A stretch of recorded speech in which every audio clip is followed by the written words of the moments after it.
You cannot out-discipline a shit environment. The people within your environment dictate your standards and your results, especially with your health, fitness and physique. Quick story, last weekend I did my 3rd annual Musogi Challenge. I start trekking around a mountain called Ben Ledi as soon as the sun goes down. I do this every new year in winter, and I stop trekking just before the sun comes back up. This is a grim challenge, and I raised a lot of money for a men's mental health charity in Pollock called the Sons of Sanity. Thankfully, I've got a bunch of cool mates who love a challenge and they like to push themselves, and they came along and they helped turn a very grim experience into a great experience because we had that level of shared hardship. Around 12 years ago, when I couldn't do any muscle ups, I really wanted to do muscle ups. I ended up getting my first one, and within 5 months I could do 14. Here's the thing, I was training in an environment with guys and girls in a CrossFit gym at the time where a lot of people were doing muscle ups regularly. There was other people also trying to get the first muscle up. So in that type of environment, gaining muscle ups is a hell of a lot easier. But a little while before that, I was spending a lot more time with my friends who are still caught up in the drink culture and like to get out their faces every weekend. Still love them, but because I was spending more time with them, that's a lot of stuff that I was doing.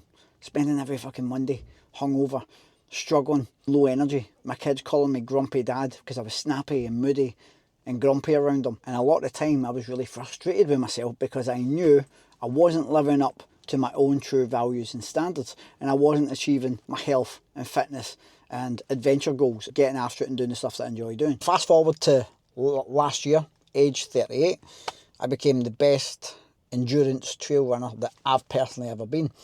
That happened because my physio happens to be a great endurance runner and also coaches endurance runners, and he helped me out with my training program, and being friends with him elevated my standards. Everyone's quick to look at their diet and little workouts. What are the things I need to cut back on? The booze, the junk food, the stuff that's intoxicating my system, keeping me fat, low energy, feeling physically shit and weak. And then looking at the stuff that you need to add in, the fruits, the vegetables, the protein, the dumbbells, the barbells. But we never seem to take that approach with our environment, or at least most people don't. So this year, in 2026, yes, look at your diet, look at the quality of your training program or your training consistency. Don't underestimate the quality of the people in your circle. I'm not saying go and get rid of all your mates and your family members who are settling for where they're at in life. What I'm saying is, if you don't have other people in your circle who like to set goals, like to push themselves, don't like to just settle for where they're at, know that there's more to be achieved out of life, that's a big problem.